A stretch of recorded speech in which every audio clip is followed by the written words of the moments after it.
ዋና ጸሐፊ። ጉዲና የመካነ ኢየሱስ ቤተክርስቲያን ዋና ጸሐፊ ሆኖ እንዲያገለግል ተጠየቀ።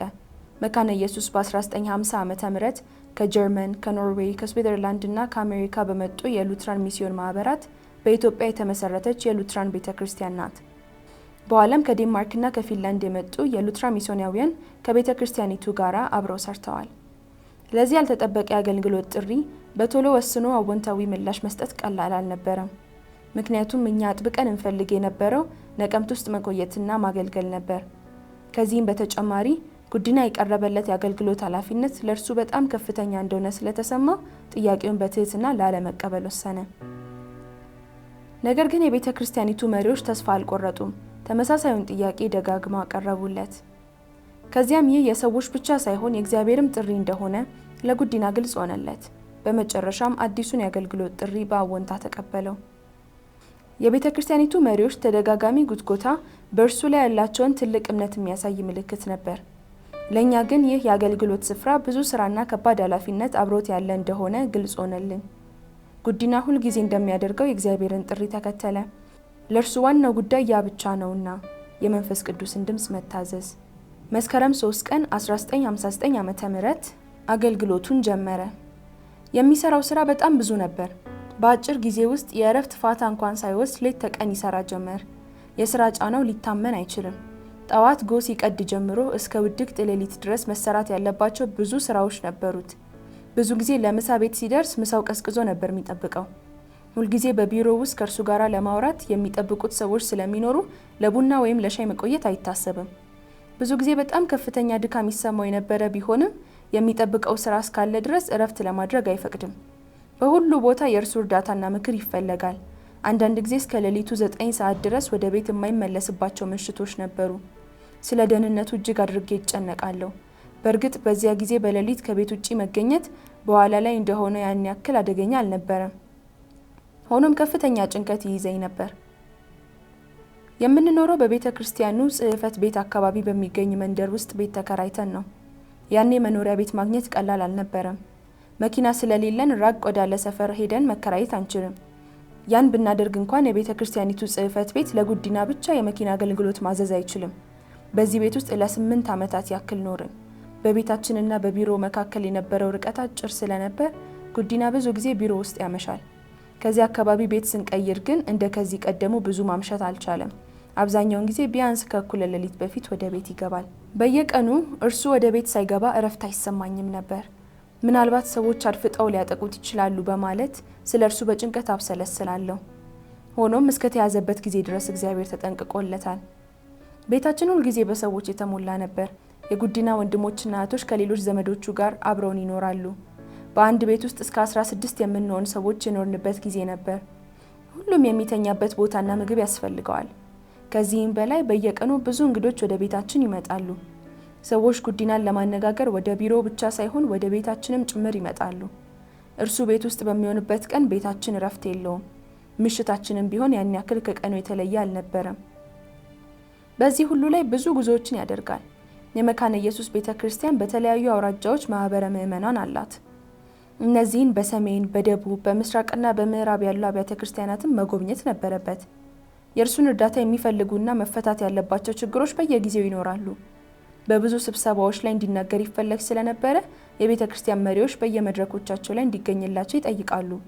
በጣም ብዙ ተፈላጊ ውሳኔዎች ላይ ለመሳተፍ ወደ ደቡብ፣ ወደ ወለጋ፣ ወደ ትግራይና ወደ ሌሎች የኢትዮጵያ ክፍላተ ሀገራት በብዛት ይጓዝ ነበር። ከሀገር ውስጥ በተጨማሪ ወደ ውጭ ሀገራትም ተደጋጋሚ ጉዞ ነበረበት። ወደ አውሮፓና አሜሪካ እንዲሁም ወደ ሌሎች በርካታ የአፍሪካ ሀገራት ይሄዳል። በአንድ ወቅት በደቡብ አፍሪካ ጆሃንስበርግ የቤተ ክርስቲያን መሪዎች ስብሰባ ላይ ተገኝቶ ነበር። በዚህ አንድ አስደንጋጭና አሳፋሪ ሁኔታ ገጠመው። የመካነ ኢየሱስን ቤተ ክርስቲያን ወክሎ የሄደው ጉዲና በተሰብሳቢዎቹ ዘንድ የማይፈለግ አይነት ሰው ሆኖ ተገኘ። የኮንፈረንሱ ተሳታፊዎች በሙሉ ከአውሮፓና ከአሜሪካ የመጡ ስለነበሩ ጉዲና ጥቁር በመሆኑ ምክንያት ከነርሱ ጋራ በአንድ መታጠቢያ ቤት መጠቀም እንኳን ተከልክሎ ነበር። ከሌሎቹ የልኡካን ቡድን ጋራ በአንድ አውቶቡስ መጓዝ እንኳን እንደማይችል ተነገረው። ይህ ለጉዲና ሊቀበለው የሚችለው ነገር አልነበረም። ያለ አንዳች ፍርሃት ነገሩን በመቃወም ለዚህ ከፋፋይ ሕግ እንደማይገዛ ተናገረ። ከዚያ በኋላ በሄደበት ሁሉ አፓርታይድን ተቃውሞ ንግግር ያደርግ ነበር። ስርዓቱ ከዚያ በኋላ ብዙም አልቆየም። የቤተ ክርስቲያን መሪ። ጉዲና በቁመናው ግዙፍ ሰው ብቻ ሳይሆን ጠንካራ የቤተ ክርስቲያን እረኛም ነበር። ውጫዊ ገጽታው አስደናቂና ሳቢ ነው። በእርሱ ልክ የተሰፋ ልብስ በኢትዮጵያ ውስጥ ማግኘትና መግዛት ግን ያዳግታል። ለእግሮቹ የሚበቃ ጫማም አልነበረም። ሁሉም የሚሰራለት በትዕዛዝ ነበር። ጉዲና ከምንም በላይ ትልቅ መንፈሳዊ መሪ ነበር። የማያመቻምችና አርቆ አሳቢ መሪ። በጉዲና መሪነት በስብከተ ወንጌልና በሰው ሁለንተናዊ እድገት መካከል ስላለ ግንኙነት on the interrelation between proclamation of the gospel and human development በሚል ርዕስ አንድ ጽሑፍ ተጽፎ ወደ ተለያየ የዓለም ክፍል ተሰራጭቶ ነበር። ደብዳቤው የቤተ ክርስቲያን ተግባር የሰውን ሁለንተና ማገልገል እንደሆነ ለመጀመሪያ ጊዜ አጽንዖት የሰጠ ነበር። ወንጌል በውስጡ የእድገትን አደራ ይዟል። ከስብከተ ወንጌል የተፋታ እድገት ግማሽ ስራ ነው። በዚህ ጽሑፍ ውስጥ የምዕራቡ ዓለም አጋር አብያተ ክርስቲያናት የሚያቀነቅኑትና አጽንዖት የሚሰጡት ቁሳዊ የሆነው ባለ አንድ አቅጣጫ አካሄድ በጽኑ ተተችቷል። አገልግሎት ወደ አንድ አቅጣጫ ያጋደለ መሆን የለበትም። ነፍስ የሙሉ ሰው አካል ናት። ቤተ ክርስቲያን ይህን ክፍል ተንከባክባ የመጠበቅ ትልቅ ኃላፊነት አለባት። ስብከተ ወንጌልና ልማት የማይነጣጠሉ ናቸው።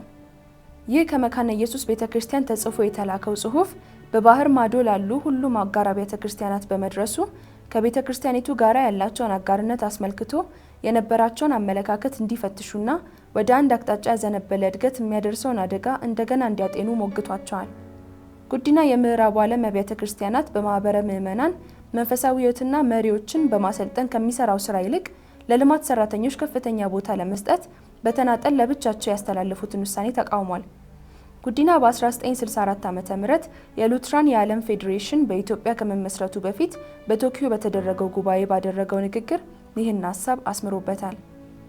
ጉዲና ፍላጎት ባለበት አቅጣጫ ሁሉ እርዳታ ሊደረግ እንደሚገባና ይህም ክርስቲያናዊ ኃላፊነት እንደሆነ ይሰማው ነበር። ይሁን እንጂ የመጀመሪያውና የመጨረሻው ግብ ወንጌል መሰበክ ያለበት መሆኑ ነው። ጉዲና የትም ቦታ ቢሆን በደል ለሚደርስባቸው ሰዎች ሁሉ ጥብቅና ለመቆም የቆረጠ ሰው ነበር። በዚህ ጉዳይ ማመቻመች አይችልም። በፖለቲካ ውስጥ ተሳትፎ ባያደርግም ኢፍትሐዊነት ሲፈጸም ግን ዝም አይልም።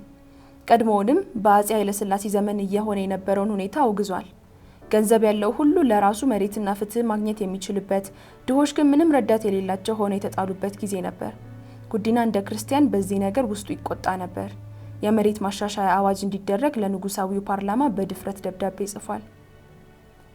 በአዲስ አበባ በትልቁ መካነ ኢየሱስ ቤተክርስቲያን ውስጥ አምልኮ በሚመራበት ወቅት ለንጉሠ ነገሥቱና ለንጉሳዊው ቤተሰብ ረጅም ዕድሜና ለዘለቄታው የሚጸና አገዛዝ እንዲኖራቸው የሚጠይቀውን የጸሎት ክፍል ሳይጸልይ ይተወው ነበር። እርሱ በሚቆምበት ጊዜ ሁሉ ይህን አንቀጽ ይዘለዋል። የድርጊቱ ከአደጋ የነጻ አልነበረም። ብዙ ጊዜ ሕይወቱን አደጋ ላይ እየጣለ ስለመሆኑ ብዙዎች ያስጠነቅቁት ነበር። ጉዲና ግን አይሆንም ይል ነበር። በእግዚአብሔር ፊት ሁሉም ነገር በጽድቅ መደረግ አለበት። ጸሎቱን ቀድሞ በተቀረጸው መንገድ መጸለይ አልችልም። በጣለባቸው ኢፍትሐዊ ግብር ምክንያት እንዴት ባለ ስቃይ ውስጥ እንደነበሩና የመሬት ከበርቴዎች በኃይል በሚጭኑባቸው ከባድ የጉልበት ስራ ምክንያት መብቶቻቸውን ሁሉ ተነጥቀው እንዴት ይሰቃዩ እንደነበረ ይመለከታል። እንደዚህም ሆኖ ብዙዎች ንጉሠ ነገሥቱን እንደ መልካም የሀገር አባት አድርገው ለመቁጠር እንዴት አይኖቻቸው እንደተጋረዱ ሲያስብ ይገርመው ነበር። በዚያ የመጀመሪያ አስቸጋሪ ወቅት በማይታመን ሁኔታ ብዙዎች ወደ ቤተክርስቲያን ይጎርፉ ነበር። የመካነ ኢየሱስ ቤተክርስቲያን በዓለም ላይ በፍጥነት በማደግ ላይ የነበረች የሉትራን ቤተክርስቲያን ነበረች። በባህላዊ የመናፍስት አምልኮ ውስጥ የነበሩ ሰዎች የእግዚአብሔር ልጅ የሆነውንና ከኃይላት ሁሉ በላይ ኃይል ያለውን የኢየሱስን ወንጌል ተቀበሉ። የተጨቆኑና የተዋረዱ ሰዎች ይድኑ ዘንድ አንድያ ልጁን ለሞት አሳልፎ እስኪሰጥ ድረስ በእግዚአብሔር ዓይኖች ፊት ምን ያህል ታላቅ ዋጋ ያላቸው እንደሆኑ የሚናገረውን መልእክት ተቀብለዋል። ወንጌል ነፃ የማውጣት ኃይሉን በተጨባጭ በማሳየቱ ሰዎች እውነተኛ አምላክ እንደሚያስፈልጋቸው ተገንዝበው ነበር። በዚህ ወቅት የቤተክርስቲያኒቱ አስተዳደር ከፍተኛ ፈተና ገጠመው። የመካነ ኢየሱስን ቤተክርስቲያን ማስተዳደርና መምራት ብዙ ጥበብ የሚያስፈልገው ጉዳይ ነበር። ቤተክርስቲያኒቱ የስዊድን፣ የጀርመን፣ የአሜሪካ፣ የኖርዌይ እና የዴንማርክ ሚስዮናዊ ተልእኮ ፍሬ ናት። የተለያዩ የሚስዮን ድርጅቶች የየራሳቸውን የቤተክርስቲያን ትውፊትና ስለ ቤተክርስቲያን ያላቸውን የተለያየ ግንዛቤ ይዘው ነበር የመጡት። ይህ በኢትዮጵያ በተፈጠረው ማህበረ ምዕመናን ላይ የራሱን አሻራ አኑሯል። ለምሳሌ የኖርዌይ ሉትራን ሚስዮን በጉባኤ አምልኮ ወቅት ኦፊሴላዊ የአምልኮ ስርዓትን ወይም ሊተርጂ አይጠቀምም ነበር። በዚህ ሚስዮን አገልግሎት የተቋቋሙት በደቡብ ሲኖዶስ ውስጥ ያሉ ማህበረ ምዕመናን በዚህ መንገድ የተቀረጹ ናቸው። ሌሎቹ ሚስዮኖች በተለያየ ደረጃ ጠንካራ የቤተክርስቲያን ስርዓት ነበራቸው። ስለዚህም ለእነርሱ በአምልኮ አገልግሎት ውስጥ የጌታ እራት ስርዓት ጉዳይ ይበልጥ አስፈላጊ ነገር ነበር። ከደቡብ ሲኖዶስ ማህበረ ምዕመናን በተለየ እነዚህ መጋቢዎች የተለየ ልብሰ ተክህኖ ይለብሱ ነበር። የእግዚአብሔር ቃል በትክክልና ጤናማነቱን ጠብቆ እስከተሰበከ ድረስ እነዚህ ልዩነቶች መሰረታዊ አይደሉም ሊባል ይችላል። ነገር ግን እነዚህ ሁሉ የተለያየ መልክ ያላቸው ማህበረ ምዕመናን እንደ አንድ ቤተክርስቲያን አብረው መቀጠል ካለባቸው ልዩነቶቻቸውን ለመፍታት ብዙ ማሰብና ጥበብ ይጠይቅ ነበር። ጉዲና በዚህ ስራ ብቻውን አልቆመም። ከኋላው ብቃት ያለውና ተራማጅ የቤተክርስቲያን አመራር ነበረው። ይሁን እንጂ ትልቁ ኃላፊነት በቤተክርስቲያኒቱ ዋና ጸሐፊ ትከሻ ላይ ነበር። በሁሉም የእድሜ ክልል የሚገኙ ተማሪዎችን ከሚያስተምሩት መደበኛ ትምህርት ቤቶች ጀምሮ በቢሾፍቱ የቀጣይ ደረጃ ትምህርት እስከሚሰጠው ትምህርት ቤት ድረስ በስርዓት አስተዳደር ነበር። በቤተክርስቲያኒቱ የተያዙት ሌሎችም ማህበራዊያን አገልግሎቶች በርካታ ክሊኒኮችንና ሆስፒታልን ጨምሮ እጅግ በጣም ብዙ ነበሩ። ከዚህ በተጨማሪም መሪ ወንጌላውያንንና መጋቢያንን ማስተማር ይጠበቅባታል። ምንም እንኳ ብዙዎቹ ማንበብ ባይችሉም ወጣት ክርስቲያኖች መጽሐፍ ቅዱሳዊ ትምህርት ያስፈልጋቸው ነበር። ወንጌሉ ደግሞ ገና ላልሰሙት ሰዎች ያለማቋረጥ መሰበክ ነበረበት። ሚስዮናውያን የኢትዮጵያ ቤተክርስቲያናትና የማዕከላዊ ቤተክርስቲያን አመራሮች ተቀራርበው በመስራታቸው ሁሉም ተግባራት በአንዲት ሀገር አቀፍ የኢትዮጵያ ቤተክርስቲያን ጥላ ስር ሆነው በትብብር መካሄድ ቻሉ። ይህ ብቻውን ስለ ቤተክርስቲያኒቱ አመራርና ስለ ሚስዮኖቹ ጥንካሬ ብዙ ይናገራል። ከዚህ ሁሉ ጀርባ ከሁሉ የሚበልጠው መንፈስ ቅዱስ አሰራር እንደነበረ መዘንጋት የለበትም። ስርዓቱ ፈረሰ። በኢትዮጵያ ታሪክ ታላቁ የረሃብ መቅሰፍት ሲከሰት ፈተናዎቹ ከእንግዲህ እንደቀላል የሚታዩ አልሆኑም። ዓለም በኢትዮጵያ ያለውን ሁኔታ በግልጽ እንዳይገነዘብ መንግስት ረሃቡን ለረጅም ጊዜ ደብቆት ነበር። ይህ በጣም አሳፋሪ ነበር። ነገር ግን የመካነ ኢየሱስ ቤተክርስቲያን ረሃቡ በዋናነት በተከሰተበት በወሎ አካባቢ ማህበረ ምዕመናን ስላሏት ሊመጣ ያለውን አደጋ አስቀድማ ተገንዝባ ነበር። ቤተክርስቲያኒቱ ለሰው ነፍስና ስጋ ኃላፊነት የሚሰማት በመሆን ክርስቲያናዊ ምላሽ መስጠት የሚገባት መሆኑን መረዳቷ ብዙ የእርዳታ ፕሮጀክቶችን አቋቁማ እንድትንቀሳቀስ አድርጓታል። መካነ ኢየሱስ ከዓለም ዙሪያ ለሚመጡ የአደጋ ጊዜ እርዳታ ድርጅቶች ራሷን እንደ ጠንካራና ተአማኒ የግንኙነት ወኪል ወይም ኮንታክት አድርጋ አቅርባ ነበር። በመጀመሪያ ዳቦ ለዓለም የተሰኘ የጀርመን የእርዳታ ኤጀንሲ፣ የስዊድኑ ሉተር ኤድ እና የቤተክርስቲያን የአደጋ ጊዜ እርዳታ ከኖርዌይ ነበሩ። ተጨማሪ እርዳታ ከአሜሪካ፣ ከፊንላንድ፣ ከዴንማርክ፣ ከሆላንድ እና ከሌሎችም ሀገሮች መጣ። ከተጎዱት ሰዎች ጋራ በቀጥታ በመገናኘት እርዳታውን የሚሰጡት ተአማኒ ሰዎች አይተኬ ሚና አላቸው።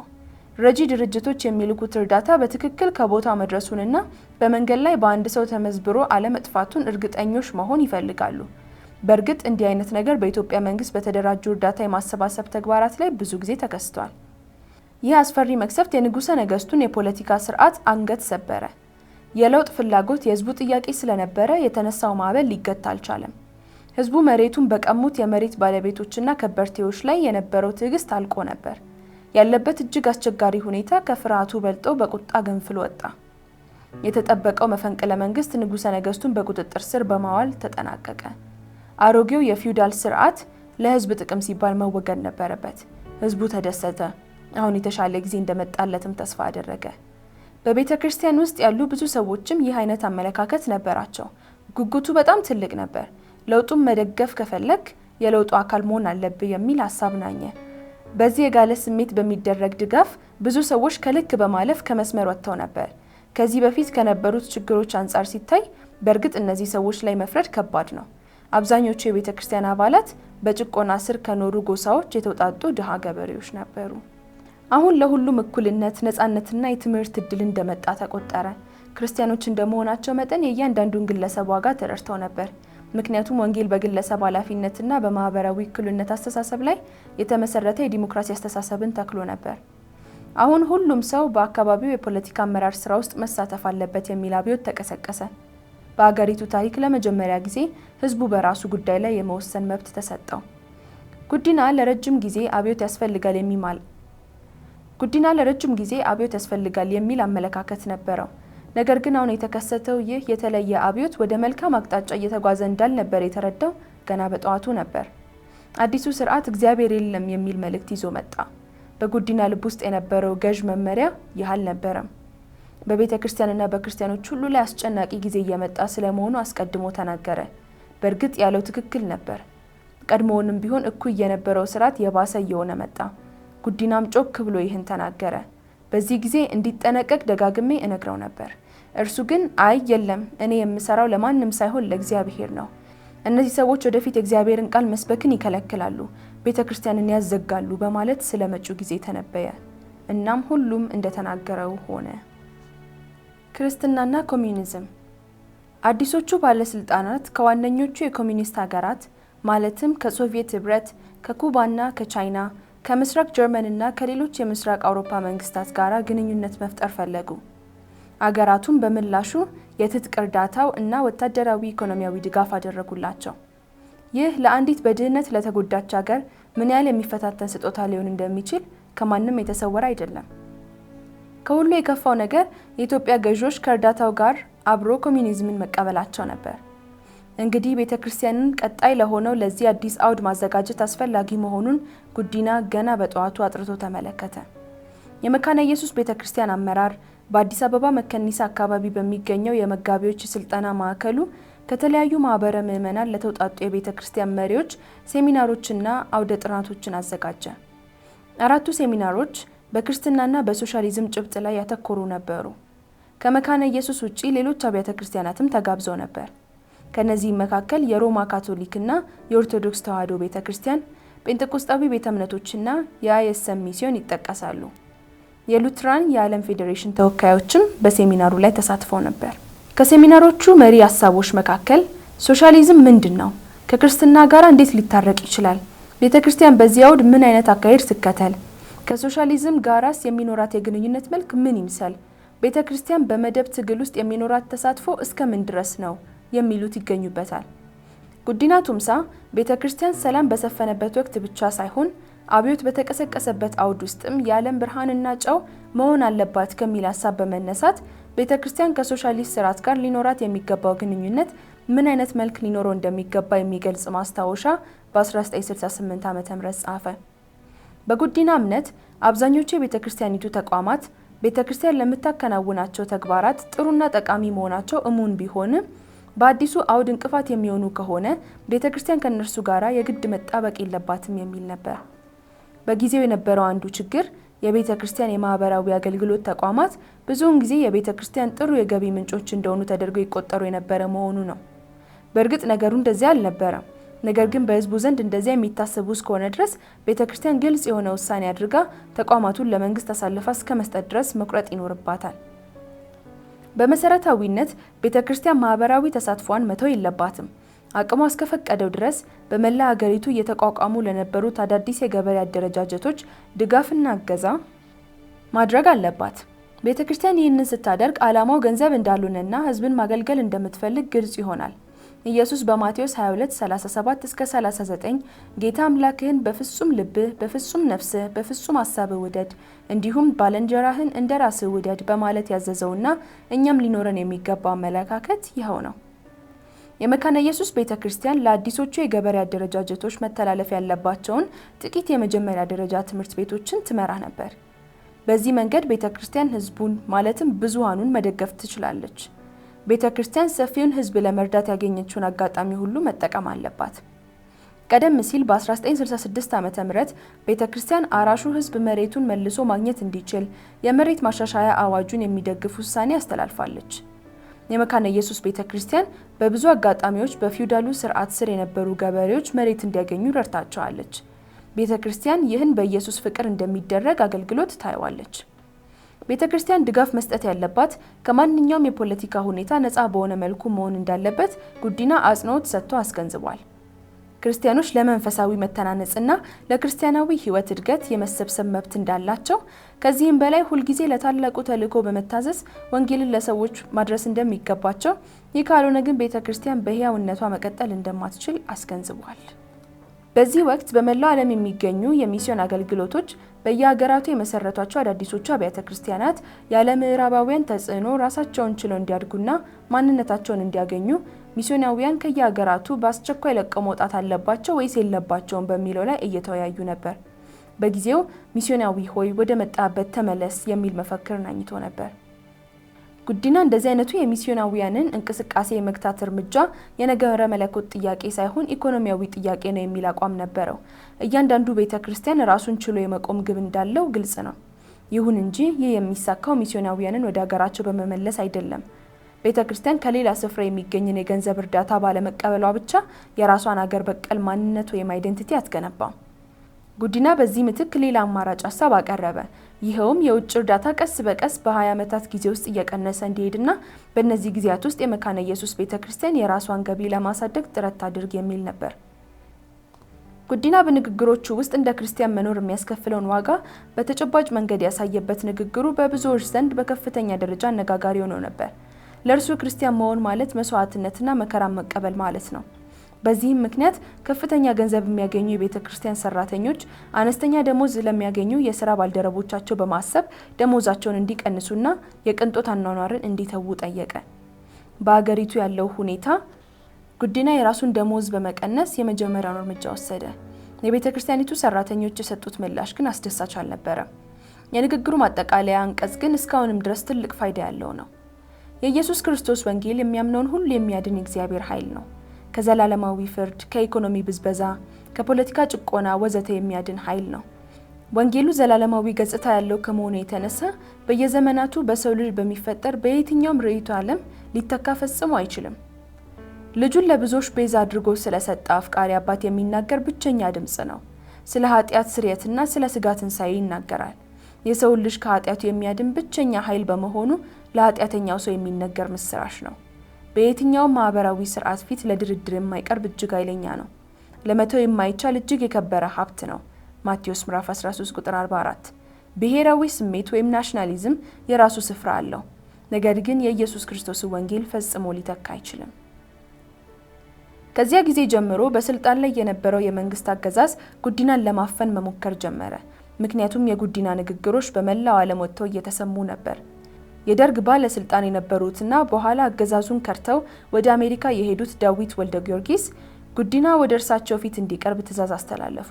ጉዲና ግን ሊታፈን እንደሚችል በመጠርጠሩ ላለመቅረብ መረጠ። ክርስትናና ኮሚዩኒዝም። አዲሶቹ ባለስልጣናት ከዋነኞቹ የኮሚኒስት ሀገራት ማለትም ከሶቪየት ህብረት፣ ከኩባና ከቻይና፣ ከምስራቅ ጀርመንና ከሌሎች የምስራቅ አውሮፓ መንግስታት ጋር ግንኙነት መፍጠር ፈለጉ። አገራቱን በምላሹ የትጥቅ እርዳታው እና ወታደራዊ ኢኮኖሚያዊ ድጋፍ አደረጉላቸው። ይህ ለአንዲት በድህነት ለተጎዳች ሀገር ምን ያህል የሚፈታተን ስጦታ ሊሆን እንደሚችል ከማንም የተሰወረ አይደለም። ከሁሉ የከፋው ነገር የኢትዮጵያ ገዢዎች ከእርዳታው ጋር አብሮ ኮሚኒዝምን መቀበላቸው ነበር። እንግዲህ ቤተክርስቲያንን ቀጣይ ለሆነው ለዚህ አዲስ አውድ ማዘጋጀት አስፈላጊ መሆኑን ጉዲና ገና በጠዋቱ አጥርቶ ተመለከተ። የመካነ ኢየሱስ ቤተክርስቲያን አመራር በአዲስ አበባ መከኒሳ አካባቢ በሚገኘው የመጋቢዎች ስልጠና ማዕከሉ ከተለያዩ ማህበረ ምዕመናን ለተውጣጡ የቤተክርስቲያን መሪዎች ሴሚናሮችና አውደ ጥናቶችን አዘጋጀ። 4ቱ ሴሚናሮች በክርስትናና በሶሻሊዝም ጭብጥ ላይ ያተኮሩ ነበሩ። ከመካነ ኢየሱስ ውጪ ሌሎች አብያተ ክርስቲያናትም ተጋብዘው ነበር። ከነዚህ መካከል የሮማ ካቶሊክና የኦርቶዶክስ ተዋሕዶ ቤተክርስቲያን፣ ጴንጤቆስጣዊ ቤተ እምነቶችና የአይኤስኤም ሚስዮን ይጠቀሳሉ።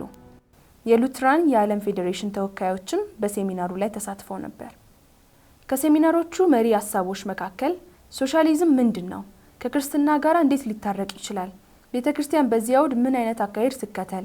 ከሶሻሊዝም ጋራስ የሚኖራት የግንኙነት መልክ ምን ይምሰል? ቤተክርስቲያን በመደብ ትግል ውስጥ የሚኖራት ተሳትፎ እስከ ምን ድረስ ነው? የሚሉት ይገኙበታል። ጉዲና ቱምሳ ቤተክርስቲያን ሰላም በሰፈነበት ወቅት ብቻ ሳይሆን አብዮት በተቀሰቀሰበት አውድ ውስጥም የዓለም ብርሃንና ጨው መሆን አለባት ከሚል ሐሳብ በመነሳት ቤተክርስቲያን ከሶሻሊስት ስርዓት ጋር ሊኖራት የሚገባው ግንኙነት ምን አይነት መልክ ሊኖረው እንደሚገባ የሚገልጽ ማስታወሻ በ1968 ዓ.ም ጻፈ።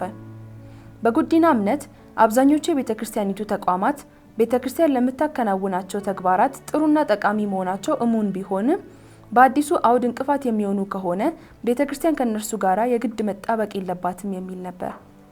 በጊዜው የነበረው አንዱ ችግር የቤተክርስቲያን የማህበራዊ አገልግሎት ተቋማት ብዙውን ጊዜ የቤተክርስቲያን ጥሩ የገቢ ምንጮች እንደሆኑ ተደርገው ይቆጠሩ የነበረ መሆኑ ነው።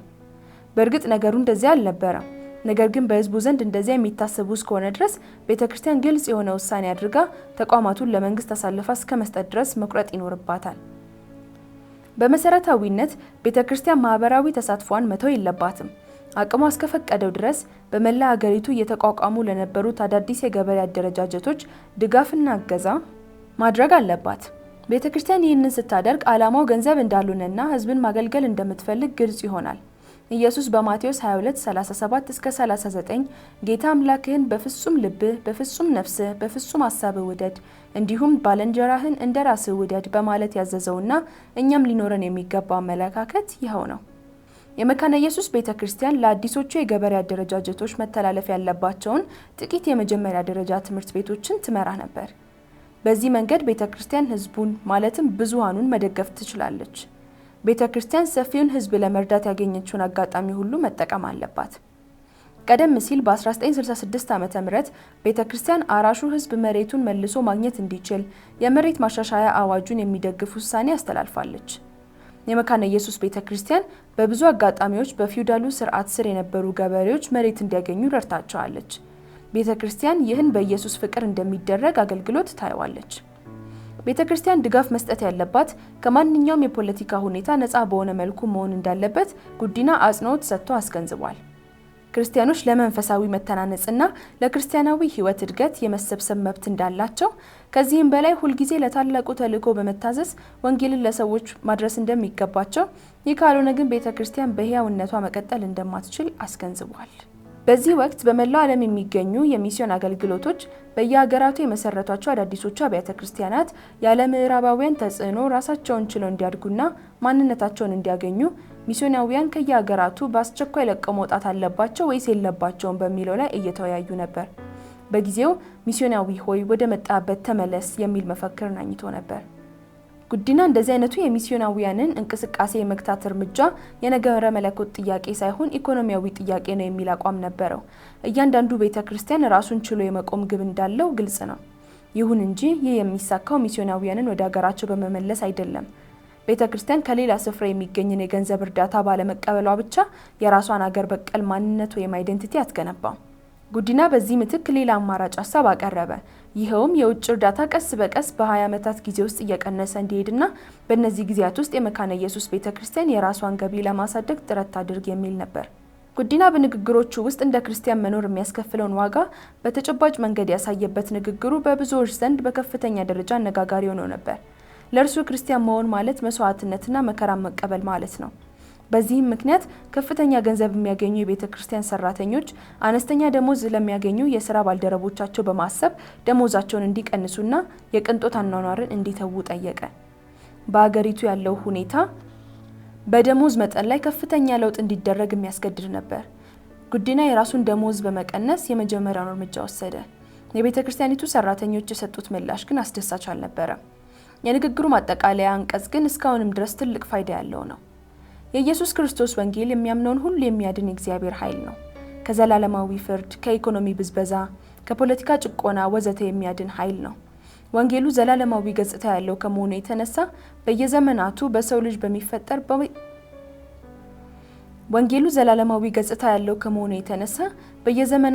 ልጅ በሚፈጠር በየትኛውም ርዕዮተ ዓለም ሊተካ ፈጽሞ አይችልም። ልጁን ለብዙዎች ቤዛ አድርጎ ስለሰጠ አፍቃሪ አባት የሚናገር ብቸኛ ድምጽ ነው። ስለ ኃጢአት ስርየትና ስለ ስጋ ትንሣኤ ይናገራል። የሰው ልጅ ከኃጢአቱ የሚያድን ብቸኛ ኃይል በመሆኑ ለኃጢአተኛው ሰው የሚነገር ምስራች ነው። በየትኛውም ማህበራዊ ስርዓት ፊት ለድርድር የማይቀርብ እጅግ ኃይለኛ ነው። ለመተው የማይቻል እጅግ የከበረ ሀብት ነው። ማቴዎስ ምዕራፍ 13 ቁጥር 44። ብሔራዊ ስሜት ወይም ናሽናሊዝም የራሱ ስፍራ አለው። ነገር ግን የኢየሱስ ክርስቶስ ወንጌል ፈጽሞ ሊተካ አይችልም። ከዚያ ጊዜ ጀምሮ በስልጣን ላይ የነበረው የመንግስት አገዛዝ ጉዲናን ለማፈን መሞከር ጀመረ። ምክንያቱም የጉዲና ንግግሮች በመላው ዓለም ወጥተው እየተሰሙ ነበር። የደርግ ባለስልጣን የነበሩትና በኋላ አገዛዙን ከርተው ወደ አሜሪካ የሄዱት ዳዊት ወልደ ጊዮርጊስ ጉዲና ወደ እርሳቸው ፊት እንዲቀርብ ትዕዛዝ አስተላለፉ። ጉዲና ግን ሊታፈን እንደሚችል በመጠርጠሩ ላለመቅረብ መረጠ። የራሳችን ቤት። በዚህ ጊዜ ጉዲና ከአስመራ መንገድ ወጣ ብሎ በከተማው ጫፍ በሚገኝ ስፍራ ላይ የራሱን ቤት ለመግዛት ከቤተክርስቲያኑ ገንዘብ ተበድሮ ነበር። ቤተሰቡን ከአደጋ ለመጠበቅ ፈልጓል። አሁንም ድረስ ያን አስደሳች ጊዜ በደንብ አስታውሰዋለሁ። የኖርዌይ ሚስዮን ጣቢያ ከቤታችን በቅርብ ርቀት ላይ ነበር። በኡራኤል መካነ ኢየሱስ ቤተክርስቲያን ባለው ጉባኤ ውስጥ ንቁ ተሳትፎ እናደርጋለን። በሴቶች ማህበር ውስጥ ከኖርዌያዊቷ ወይዘሮ ማጀሮይ ጋራ አብረን ሰርተናል። በአመት አንድ ጊዜ የቤተክርስቲያን ባዛር እያዘጋጀን የዕደ ጥበብ ስራዎችንና ቀድመን ያዘጋጀናቸው ምግቦች እንሸጥ ነበር። ከዚህ 4000 ብር አግኝተናል። መላው ቤተሰባችን በዋናነት ልጆቻችን በተለይም ደግሞ የመጨረሻዎቹ ሁለቱ በጉባኤው ውስጥ በአገልግሎት ንቁ ተሳትፎ ነበራቸው። ነገር ግን ከዚያ ጊዜ በኋላ የፖለቲካ ለመረጋጋት ተፈጠረ። በዚህ ጊዜ ጉዲና ከፍተኛ ጥንቃቄ ማድረግ ነበረበት። ሁሉንም ጉዳዮቹን መልክ ማስያዝ በጣም ፈለገ። ማንም ሰው በዚህ መንገድ ጫና እንዳያሳድርበትና ዕዳ እንዳይኖርበት አሰበ። በዚህ ምክንያት ያለበትን የቤተክርስቲያን ዕዳ ለመክፈል ቤታችንን መልሰን ሸጥ ነው። ለቤተሰባችን የጊዜ በጣም ከባድ ነበር። ነገር ግን ለጉዲና ነፃነቱ ከምንም በላይ ያስፈልገው ነበር። ቤተክርስቲያንም እንዲሁ ገንዘቡ ያስፈልጋት ነበር። ጉዲናና ቤተሰቡ የመካነ ኢየሱስ ቤተክርስቲያን ወዳስገባ ነው አዲሱ የጋራ መኖሪያ ቤት ገቡ። የቤተክርስቲያኒቱ ማዕከላዊ ጽሕፈት ቤትም የሚገኘው በዚሁ ህንጻ ላይ ነው። የቀድሞ ቢሮ ለሁሉም የቤተክርስቲያን እንቅስቃሴዎች የሚበቃ አልነበረም። 6ኛ ፎቅ ላይ ገባን። አፓርታማው ቆንጆ ነበር። ሁልጊዜ ማለት በሚቻል ሁኔታ ወደ ቤታችን ውስጥ እንግዶች ይመጡ ነበር። በጊዜው 3 ብቻ ስለነበርን ለሚመጡ ሰዎች በቂ ቦታ ነበረን። ከዚያም የራሳችንን መኪና ገዛን። ከዚህ ቀደም ብሎ ጉዲና ወደ ውጭ ሀገር በሄደበት ወቅት በአንዳንድ እርዳታ ሰጪ ድርጅቶች የመኪና ስጦታ ቀርቦለት ነበር። እርሱ ግን ስለ ሐሳባቸው በማመስገን አንድ ነገር መስጠት ስትፈልጉ በቀጥታ ለቤተክርስቲያኒቱ ስጡ ብሎ ሳይቀበል ቀረ። ስለዚህ የራሳችንን መኪና መግዛት እስክንችል ድረስ ረጅም ጊዜ ወሰደብን። የገንዘብ አቅማችን ያን ለማድረግ የሚያስችል አልነበረም። ነገር ግን በነቀምት የነበረንን ቤት ስንሸጥ መኪና ለመግዛት የሚያስችል ገንዘብ ስላገኘን ትንሽ መኪና ገዛን። ለጉዲና ልክ እንደ መኪናው ያሉ ሌሎች የሚያጓጉ የስጦታ ፈተናዎች ይቀርቡለት ነበር። እርሱ ግን ከአቋሙ ንቅንቅ አላለም። የአገልግሎት ኃላፊነቱን መጠቀሚያ ማድረግ አልፈለገም። የተቀጠረው ቤተክርስቲያንን ለማገልገል ነው። እኔ ራሴ ነገር የሌለኝ ባሪያ ነኝ። ኃጢአተኛ ሰው ነኝ። በዚህ ኃላፊነት አማካኝነት ታላቁን ጌታ እንዳገለግል ተፈቅዶልኛል። ሁሉ ነገር የእርሱ ነው። እርሱ የሚያስፈልገንን ነገር ሁሉ ይሰጠናል በማለት ተናገረ። በአቋሙ ሳይወላውል ጸንቶ ቆመ። ለኔ ይህ ፈተና ነበር። ምናልባት ነገሮችን በተለየ አቅጣጫ እንዲያስብ ላሳምነው እወድ ነበር። እንደዚያ ማሰቤ ግን ትክክል አልነበረም። በዚህ ረገድ በጣም ቀጥተኛና ያለ ነቀፋ መሆን ይገባን ነበር። የሰው ልጆች ነን፣ ነገር ግን የእግዚአብሔርም ልጆች ነን። ስለዚህም እንደ እግዚአብሔር ልጆች ልንኖር ይገባናል። እንደ ሰባዊ ፍላጎታችንና እንደ ግል ምኞታችን የምንኖር ከሆነ ከዚያ ውስጥ መልካም ነገር ብዙም አይወጣም። የወጣቶች አገልግሎት ከአብዮቱ በኋላ ብዙም ሳይቆይ የሀገሪቱ ወጣቶች በሙሉ የእድገት በህብረት ዘመቻ ለሚባለው ተመልምለው ተዘጋጁ። የዘመቻው እውነተኛ ግብ ወጣቶቹን በአዲሱ የሀገሪቱ ርዕዮተ ዓለም ማጥመቅ ነበር። ከእነርሱ መካከል ብዙ ኮሚኒስቶችን ማፍራት ተፈልጓል። ትልልቅ የወጣት ካምፖች በመላ ሀገሪቱ በብዙ ቦታዎች ተዘጋጅተው ነበር። ከነዚህም ቦታዎች ውስጥ ብዙዎቹ ገላጣና እንደ ነገሩ የተሰሩ የማጎሪያ ካምፖች ነበሩ። ሁኔታው በተለይ ለወጣት ክርስቲያኖች ከባድ ነበር። በአብዮቱ የሚቀነቀነውን መፈክር ተስማምቶ ማሰማት የሚቻላቸው አልሆነም። መፈክሩ ኢትዮጵያን የመኖራቸው ዋነኛ ምክንያት አድርጎ የሚያቀርብና የእግዚአብሔርን መኖር የሚክድ ነበር። ብዙዎቹ ክርስቲያን ወጣቶች ኢትዮጵያን ጨምሮ የትኛውንም ነገር በእግዚአብሔር ስፍራ ማስቀመጥና እግዚአብሔርን መካድ በጃ አላሉ። በእነዚህ ካምፖች ውስጥ ክርስቲያን ወጣቶች እምነታቸውን እንዲክዱ ለማስገደድ በተደረገው ሙከራ ብዙ አሰቃቂ ነገሮች ተከስተዋል። ስደቶቹ ርህራሄ አልባና ጭካኔ የተሞላባቸው ነበሩ። ነገር ግን እነዚህ እርምጃዎች ውጤታቸው እነርሱ ካሰቡት በተቃራኒ ነበር። እርግጥ አንዳንድ ወጣቶች ለሚደርስባቸው ጫና እጅ ሰጥተዋል። ይህ የሚጠበቅ ነገር ነው። ክርስቲያን ወንድሞቻቸውን የካዱም ነበሩ። ይህ ሁኔታ ነገሮችን ቀላል እንዳይሆኑ አድርጓል። ነገር ግን አብዛኞቹ ወጣቶች ተጽዕኖውን ተቋቁመው እምነታቸውን በግልጽ መስክረዋል።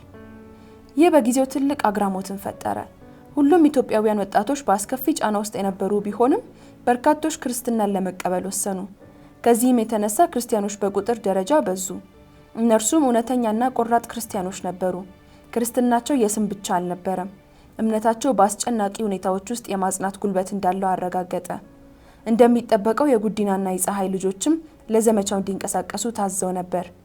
በቅድሚያ 3ቱ የመጀመሪያ ልጆች ጥሪ ተደረገላቸው።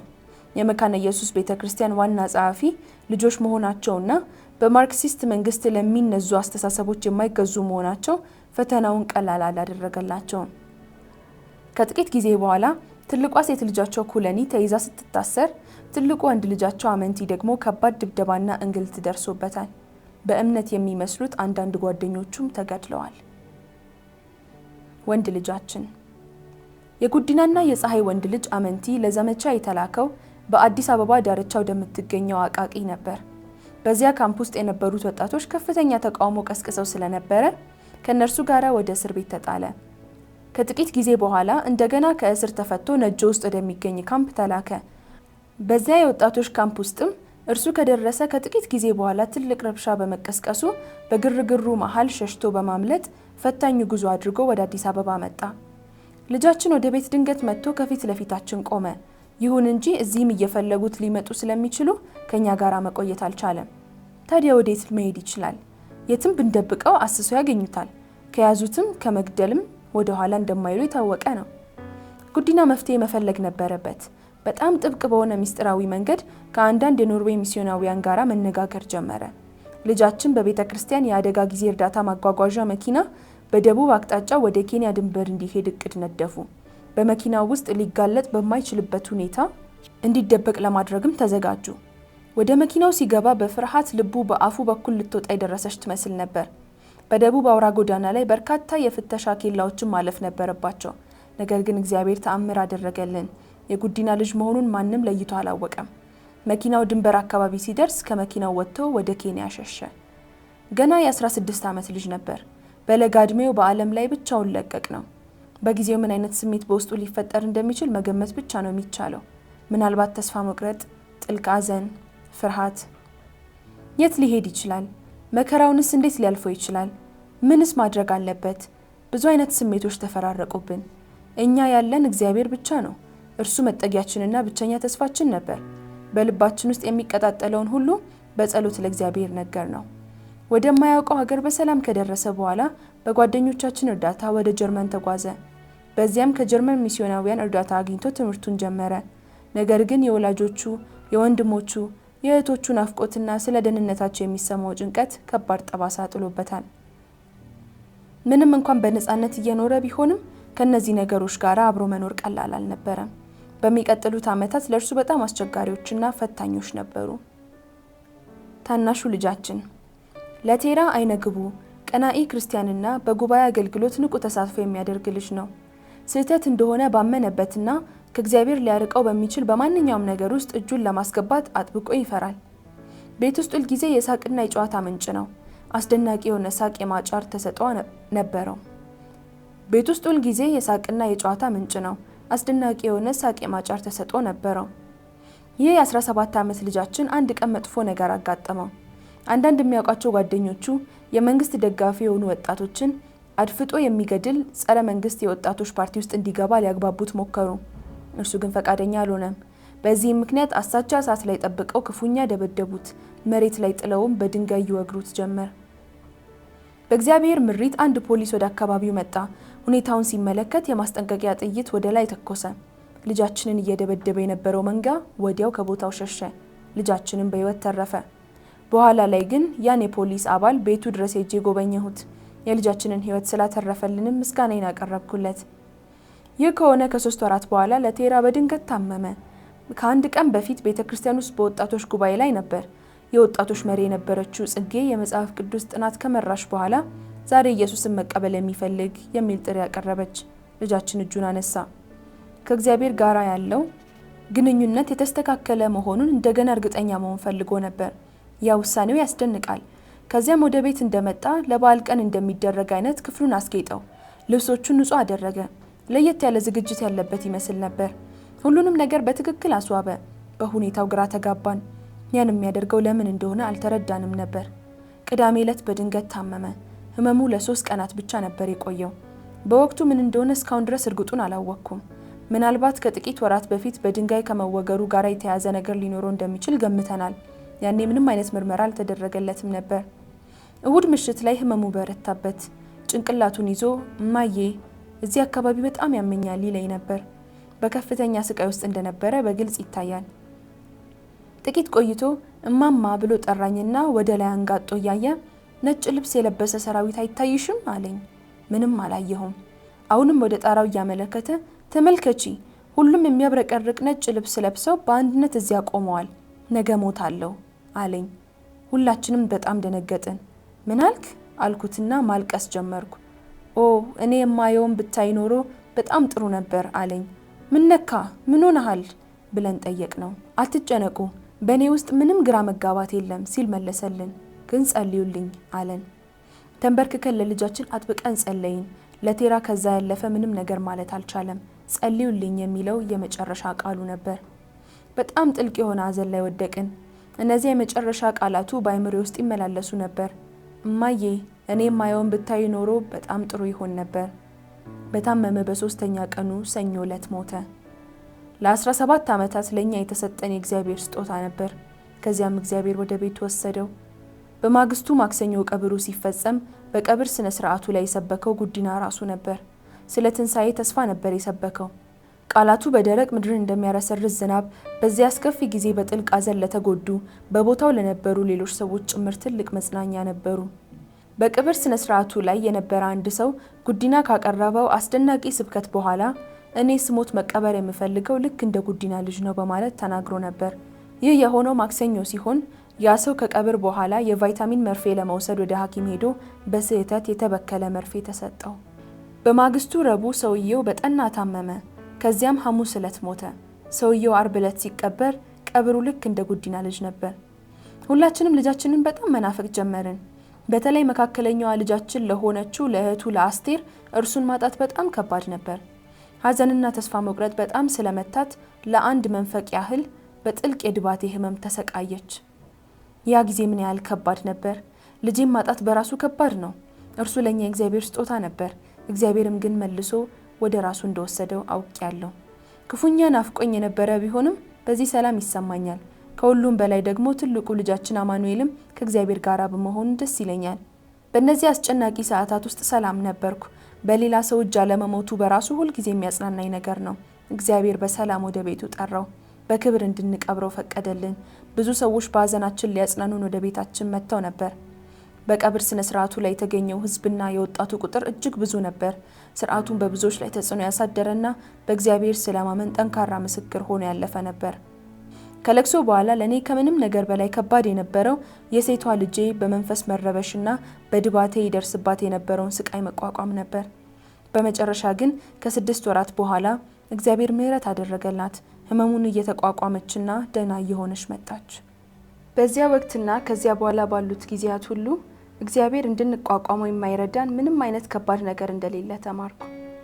የዳንኤልን መጽሐፍ አስታውሳለሁ። እግዚአብሔር 3 ወጣቶች ወደ እቶን እሳት እንዲጣሉ የፈቀደበትን ታሪክ በውስጡ ይዟል። እሳቱ ግን አላቃጠላቸውም። እኔም ራሴ ብዙ ጊዜ ወደ እቶን እሳት ተጥያለሁ። የእግዚአብሔር እጅ ግን ሁል ጊዜ ተጠብቀኝ ነበር። ባለቤቴ በህይወት ይኑር ወይም ይሙት ወይም ደግሞ እንዴት ያለ መከራ እየተቀበለ እንዳለ በማላውቅባቸው በእነዚያ መጥፎ ዓመታት ውስጥ ያረጋገጥኩት ይህን እውነት ነበር። የእግዚአብሔር የፍቅር እጆች ብቻ በዚህ ሁሉ ውስጥ አሳለፉኝ። በጣም ብዙ እንባ አፍስሻለሁ። በእግዚአብሔር ፊት ብዙ ጸሎቶችን አቅርቤያለሁ። ልቤ በሐዘን ብዛት ከደረሰበት ስብራት የተነሳ ብዙ ሌሊቶችን መተኛት አልችልም ነበር። በከፋ ህመምና ስቃይ የማቀቅኩባቸው ቀናት ብዙ ነበሩ። በዚያ ሁሉ ሁኔታ ውስጥ ግን ሁልጊዜ መጸለይ ይችል ነበር። እግዚአብሔርን በጭንቄ ሰዓት ሁሉ ይገኝልኝ ነበር። ሁለቱ ሴት ልጆቻችን ለከፍተኛ ትምህርት ወደ ሶሻሊስት ሀገሮች መሄድ የሚያስችል የትምህርት ዕድል ወይም ስኮላርሺፕ ተወዳድረው አሸነፉ። በሀገር ውስጥ የሚቆዩ ብዙ ወጣቶች ድብደባ፣ እስራትና የአእምሮ አጠባ ይደርስባቸው ስለነበር እነርሱን ከአደጋ ለማዳን አንዱ ስልት ነበር። ትልቋ ልጃችን ኩለኒ ወደ ቼክስሎቫኪያ፣ ሁለተኛዋ አስቴር ደግሞ ወደ ምስራቅ ጀርመን ተላኩ። በዚያ የገጠማቸው ግን ለሁለቱም ቀላል አልነበረም። ወደ ምስራቅ ጀርመን የተጓዘችው አስቴር ሁልጊዜ እግዚአብሔር የለም ሲባል ትሰማ ነበር። ይህም በሰማች ጊዜ ሁሉ የእርሷ ምላሽ አይ እግዚአብሔርማ አለ የሚል ነበር። ከዚህም የተነሳ ለ2 ዓመታት ፓስፖርቷ ተሰረዘ። ያለ ህጋዊ ፓስፖርት መንቀሳቀስ አደጋ ያለው ነገር ነው። ይሁን እንጂ አንድ መልካም መጋቢ ወደ ምዕራብ ጀርመን እንድታመልጥ ሁኔታዎችን በማመቻቸት አገዛት። ትልቋ ልጃችን ኩለኒም የገጠማት ተመሳሳይ ነገር ነበር። አንድ ቀን በዚያ ያለው የኢትዮጵያ ኤምባሲ ሊገላት አስቦ ክትትል እያደረገባት እንደሆነ ደረሰችበት። ያጠፋችው ጥፋት የጉዲና ልጅ መሆኗና ክርስቲያን መሆኗ ነበር። እግዚአብሔር ግን ጥበቃውን በእርሷም ላይ ያደረገ። እርሷም እንደ እህቷ ከቼክስሎቫኪያ ወደ ምዕራብ ጀርመን ማምለጥ ቻለች። ቤት ውስጥ ከኛ ጋር የቀረችው የመጨረሻዋ ሴት ልጃችን ሌንሳ ብቻ ነበረች። በአንድ ወቅት በቤታችን ውስጥ 16 ሰዎች ነበርን። አሁን ደግሞ 3 ብቻ። የጠቆረ አድማስ። ጉዲና በጣም አስቸጋሪ ጊዜ እየመጣ እንደሆነ ያውቅ ነበር። ሁልጊዜም ያን ይጠብቅ ነበር።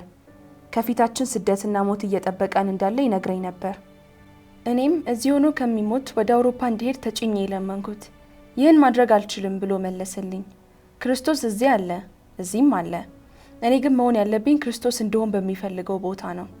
ከእንግዲህ ማንም ሰው ካለ ፈቃድ ከአንድ የከተማ ክፍል ወደ ሌላ የከተማ ክፍል እንዲሄድ አይፈቀድለትም። ወንጌልም እንዳንሰብክ እንታገዳለን ሲል አስቀድሞ ተነበየ። ያለው ሁሉ ትክክል ነበር። ከዚያ በኋላ የሆነው ሁሉ እንደዚያው ነበር። መጽሐፍ ቅዱስን መያዝና ማንበብ ስለታገደ ብዙ ሰዎች መጽሐፍ ቅዱስ በመያዛቸው ምክንያት ወደ እስር ቤት ተወረወሩ። ባልና ሚስት አንዳቸው በሌላቸው ላይ ተነስተው ይጣላሉ። ልጆችም ወላጆቻቸውን ይከዳሉ። ወደ ሀገራችን የገባው ይህ ነበር። በዚህም እንደገና ትክክል መሆኑን አረጋገጠልኝ። ብዙ ልጆች ወላጆቻቸውን አውግዘው ለሞት አሳልፈው ሰጧቸው። አባቶች ልጆቻቸውን ከዱ። እናት በአባት ላይ፣ አባትም በእናት ላይ ተነሱ። መጽሐፍ ቅዱስ በመጨረሻው ቀን እንዲህ እንደሚሆን ይናገራል። በሀገራችንም ይህ ሆነ። ጉዲና ያን ሁሉ ትንቢት አከታትሎ የተናገረለት በጣም ተናድጄ ነበር። ተቃወምኩት። ይህ የምትለው ነገር እንዲሆን የሚፈቅድ የለም አልኩት። ወደ እስር ቤት ከተጣልኩ በኋላ ሳስታውስ ደነገጥኩኝ። እርሱ ስለ እያንዳንዱ ዝርዝር ሁኔታ አስቀድሞ የተናገረው ትክክል ነበር። በቤተ ክርስቲያኒቱ ጽሕፈት ቤት ከጉዲና ጋራ በአገልግሎት አብረው የተጠመዱ የቅርብ የሥራ ባልደረቦቹ በጊዜው የነበረውን ታሪክ እንዲያስታውሱታል።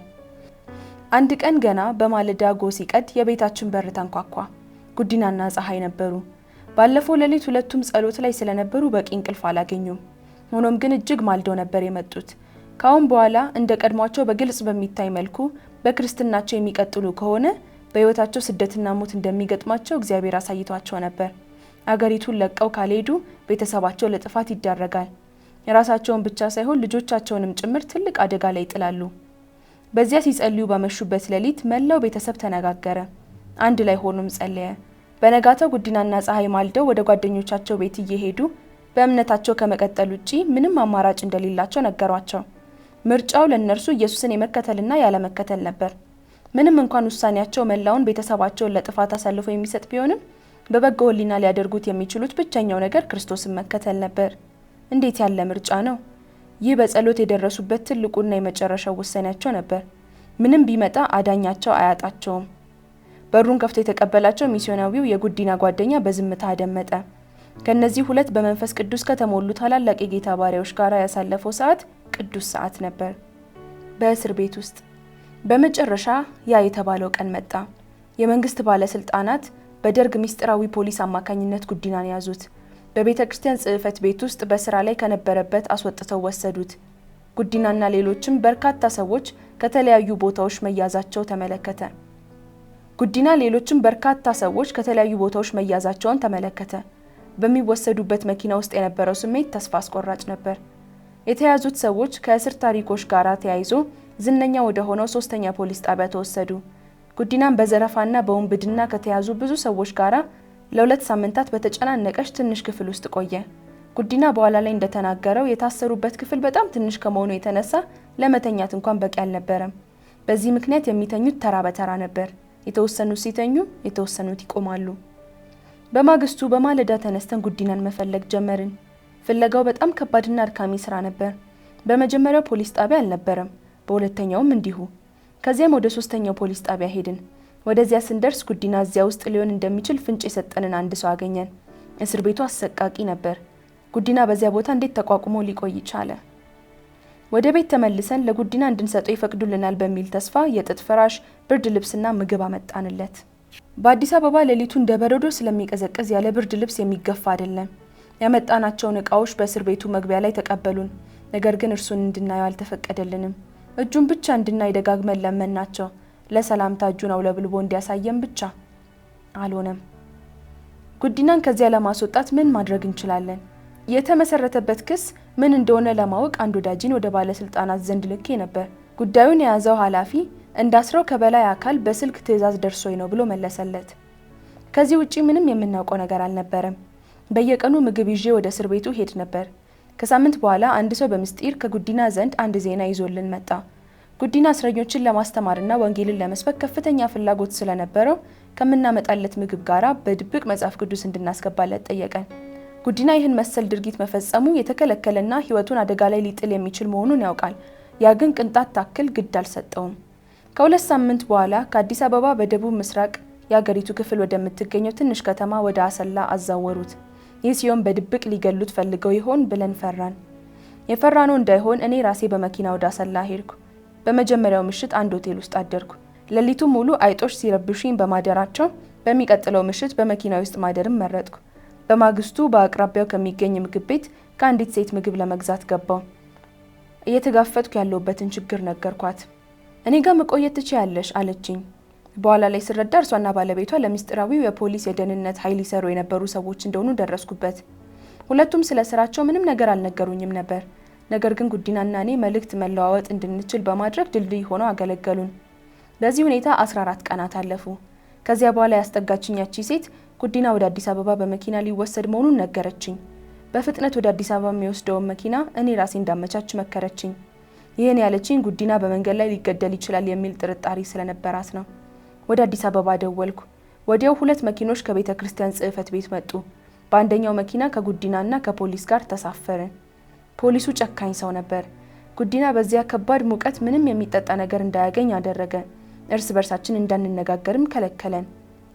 አዲስ አበባ እንደደረስን ጉዲናን በቀጥታ ጥቁር አንበሳ ሆስፒታል አካባቢ ይኖሩ ወደነበሩትና የወታደራዊ መንግስት ከፍተኛ ባለስልጣን ወደ ሆኑት ወደ ተስፋዬ ወልደ ስላሴ ወሰዱት።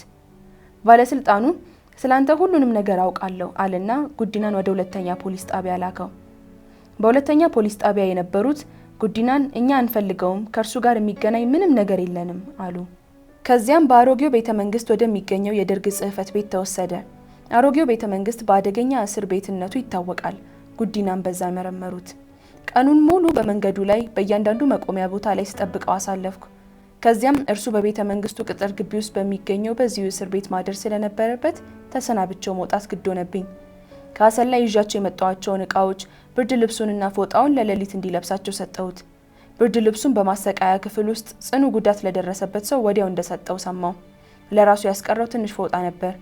ያ ደግሞ እንደርሱ ላለ ረጅም ሰውነት በቂ አልነበረም። ሌሊቱ ሙሉ እንቅልፍ ባይን ያልዞረም። በቀጣዩ ቀን ጉዲና ዳግመኛ ወደ 2ኛ ፖሊስ ጣቢያ ተወሰደ። ብዙም ሳይቆይ በነፃ ለቀቁት። በቤተ ክርስቲያን ጽሕፈት ቤት ይሰሩ የነበሩት አቶ አስፋው ጉዲና ፖሊስ በፈለገው በማንኛውም ሰዓት ይቀርባል በማለት ዋስ ሆኑትና ተፈታ። ጉዲና ወደ ቤቱ ሲመለስ ብዙ ሰዎች ወደ ቤታችን ተሰበሰቡ። ሊጠይቀን የመጣው ሕዝብ በጣም ብዙ ስለነበረ ተጨማሪ ወንበሮችን ከጎረቤቶቻችን መዋስ ነበረብን።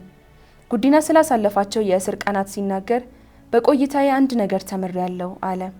በዚያ ከተቆለፉ በሮች ጀርባ ስትቀመጡ የምትወዷቸው የቅርብ ሰዎቻችሁ፣ ሚስትና ልጆች አጠገባችሁ ሊሆኑ አይችሉም። ነገር ግን ኢየሱስ በዚያ ስፍራ አብሯችሁ ይሆናል። የተቆለፉ በሮች እንኳን እንዳይገባ ሊከለክሉት አይችሉም። ይህ ለእርሱ እጅግ ጠንካራ ተሞክሮ ነበር። እስር ቤት ውስጥ እያለ ከባድ አለርጂ ስለነበረበትና አዘውትሮ መድኃኒት መውሰድ ስለሚያስፈልገው ስለ ጤንነቱ እንጨነቅ ነበር። በአሰላ የሚገኘው የእስር ቤት ኃላፊ ጉዲና በአስቸኳይ የሚያስፈልጉትን እነዚህን መድኃኒቶች እንድንሰጠው አልፈቀደልንም። እኛ ቤት ውስጥ ሁሉም ነገር ዘወትር ከአቧራ የጸዳ መሆን ይጠበቅበታል። ጉዲና ትንሽ አቧራ ከሸተተው ማስነጠስ ይጀምራል። ታዲያ ይህ ሰው በቆሸሸ እስር ቤት ውስጥ እንዴት ሊቆይ ይችላል? በዚህ ሀሳብ በጣም ተጨንቀን ነበር። ይሁን እንጂ ጉዲና በእስር ላይ በነበረበት ወቅት ምንም አይነት የአለርጂ ችግር አልገጠመውም።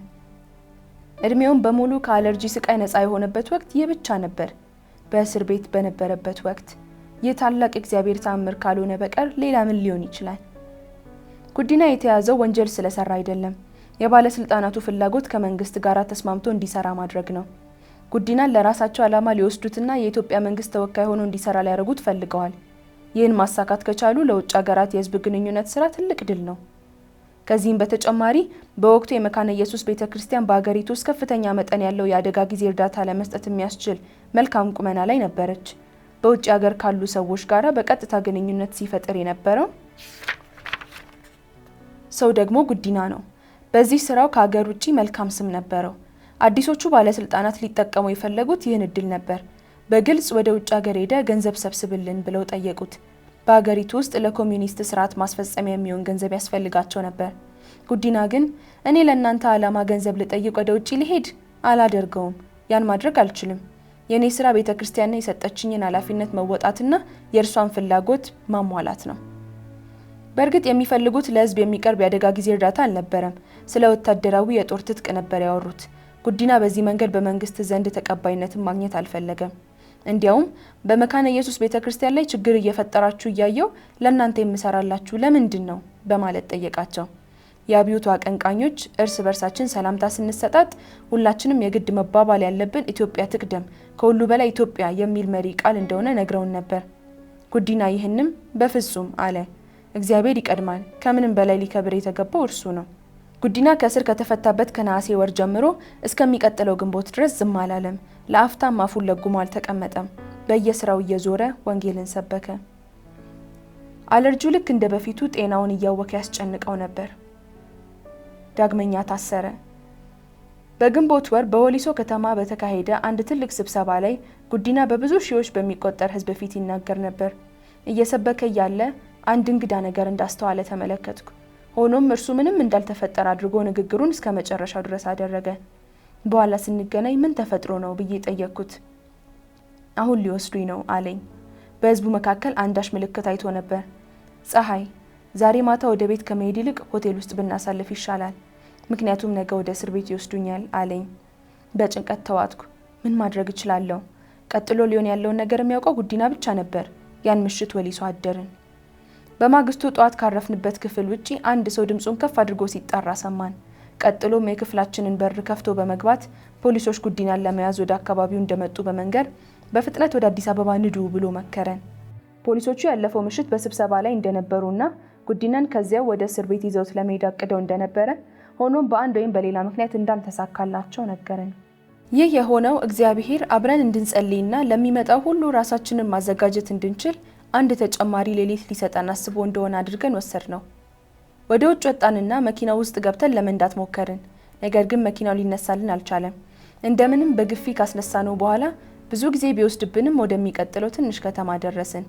በዚህ መሃል ፍራንሲስ እስጢፋኖስ ከቤተ ክርስቲያን ዋና ቢሮ ወደኛ በመንዳት ከደርግ ጽሕፈት ሊይዙ እየመጡ ነው ብሎ በፍጥነት ወደ ራሱ መኪና አስገባን። ከዚያም ወደ አዲስ አበባ የመካነ ኢየሱስ ቤተ ክርስቲያን ጽሕፈት ቤት ወሰደን። እንደደረስን ጉዲና በቀጥታ ወደ ደርግ ቢሮ ሄደ። ከቦታው ሲደርስ ከሀገሪቱ ዓላማና አዲስ አስተሳሰብ የሚቃረን ነገር እየሰበክ ነው የሚል ክስ ቀረበበት። አብዮቱን በመቃወም ትናገራለህ፣ ወጣቶች የአብዮቱን አስተሳሰብ እንዳይከተሉ ከያዙት ጎዳና እያስወጣቸው ነው ብለው ወደ እስር ቤት አስገቡት። ጉዲናን ካሰሩት ከአንድ ሳምንት በኋላ ትንሿን ልጃችንን ሌንሳን ደሞ አሰሯት።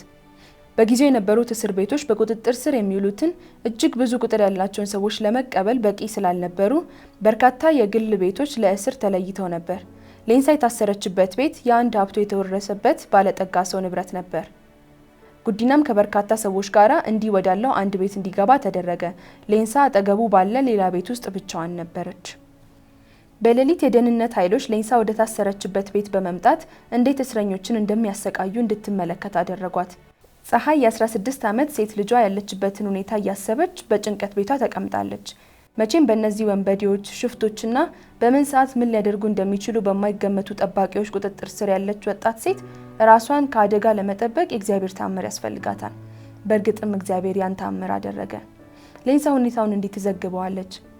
አባቴን ከርቀት ማየት እችል ነበር። እኔና አባቴ በአጥሩ በኩል በድብቅ ለመነጋገር ሞከርን። ሁልጊዜ በማለዳ ተነስቶ ማንቆርቆሪያውን ይዞ ወደ ቧንቧ ይሄዳል። ግምታዊውን መገናኛ ሰዓታችንን ስላወቅኩ ወደዚያው በመሄድ ለጥቂት ደቂቃዎች ለመነጋገር እድሉን አገኘን። ከዚህ በተጨማሪ አንድ ትንሽ የ7 ዓመት ልጅ እዚያው እስር ቤት ውስጥ ነበር። ለምን እንደታሰረ አላውቅም፣ ነገር ግን መናገር የሚችለው በኦሮምኛ ቋንቋ ብቻ ነበር። አባቴ ልጁን ስለሚወደው ይንከባከበው ነበር። ያ ልጅ ወደ ፈለገበት መሄድ ስለሚችል የምንላላከው መልእክት ከአንዳችን ወደ ሌላችን ያደርስ ነበር። ያ ልጅ ወደ ፈለገበት መሄድ ስለሚችል የምንላላከውን መልእክት ከአንዳችን ወደ ሌላችን ያደርስ ነበር። አባቴ በሚቀጥለው ቀን ጠዋት 2 ሰዓት ላይ ውሃ ለመቅዳት እንደሚወጣ መልእክት ላከልኝ። ባለኝ ሰዓት ውጪ ተቀምጬ ጠበቅኩት። ሲመጣ ሁሉንም ነገር እንድሰማ ከሌሎች ጋር ጮክ ብሎ ይነጋገር ነበር። ከዚያም ሊያስቀኝ ምላሱን አወጣብኝ። ይሄ ለኔ ትልቅ መጽናኛ ነበር። ሲጠይቁኝ ያልነገርኳቸውን እንደነገርኳቸው አስመስለው ለአባቴ ስለሚያወሩ በዚህ ጉዳይ ደግሞ አባቴ በጣም እንደሚያዝንብኝ አይነት ስሜት እየተሰማኝ ከፍርሃት የተነሳ እንቅልፍ አጥቼ አድር ነበር። እዚያ ክፍል ውስጥ ከወንድ ወታደሮች ጋር ነበር ያደርኩት። የማሰቃያ ክፍሉ እኔ ካለውበት ክፍል ትይዩ ነበር። ሰዎች ወደዚያ ሲገቡና በከባድ ድብደባና ማሰቃየት መራመድ ተስኗቸው ሲወጡ አያለሁ። አንድ ቀን እኔም ለምርመራ ተጠራው። 8 ሰዎች ከበውኝ አባቴን በፊት ለፊቴ አይኔ እያየ እንደሚያሰቃዩት ነግረውኝ ያስፈራሩኝ። አባቴ ሲደበደብ ከማየት እኔ ራሴ ተሰቃይቼ መሞት መርጣለሁ። በመጀመሪያ እኔን ሊያሰቃዩኝ ወሰኑ። እንደ ልማዳቸው በዚያ ምሽት በአቅራቢያው ወደሚገኝ አንድ መጠጥ ቤት ገብተው ለመጠጣትና እኔን ለማሰቃየት ራሳቸውን ለማዘጋጀት ሄዱ። ሌሊቱን ሙሉ በፍርሃት ስጠባበቅ እንቅልፍ አጥቼ አደርኩ። ሆኖም እስኪነጋ ድረስ አንዳቸውም አልመጡም። በማግስቱ ገና በማለዳ ዋናው ካድሬ አይኑ ደም ለብሶ ጸጉሩ ተንጨባሮና ልብሱ ተጨማዶ ሲገባ አየሁት። በኋላ ላይ አንዲት ለነርሱ የምትሰራ ሴት እንደነገረችኝ ከሆነ ባለፈው ምሽት ሁሉም በጣም ሰክረው ስለነበረ እንቅልፍ ጥሏቸው እዚያው መጠጥ ቤት ውስጥ እንዳደሩ ነገረችኝ። በእድሜ ልጅና ለጥቃት የተጋለጥኩ በመሆኔ ከእንዲህ አይነቱ የጭካኔ ተግባር በኋላ እንደማልተርፍ የሚያውቅ አምላክ በተአምር ከእጃቸው አዳነኝ። ከዚያ በኋላም እኔን ስለማሰቃየት ሊናገሩ አልደፈሩም። አባቴ ስለኔና ከትምህርት ቤት በመቅረቴ ምክንያት ትምህርት እያመለጠኝ በመሆኑ በጣም ይጨነቅ ነበር።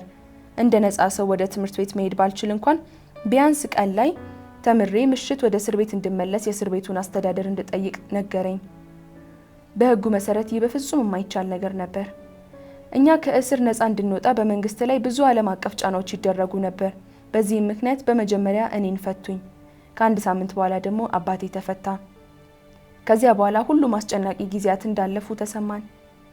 ፀሐይ ትቀጥላለች። በስዊድን የኢትዮጵያ አምባሳደር የነበረው የመንግስቱ ወንድም ካሳ ከበደ ለመንግስቱ እንደደወለለት ሰማው።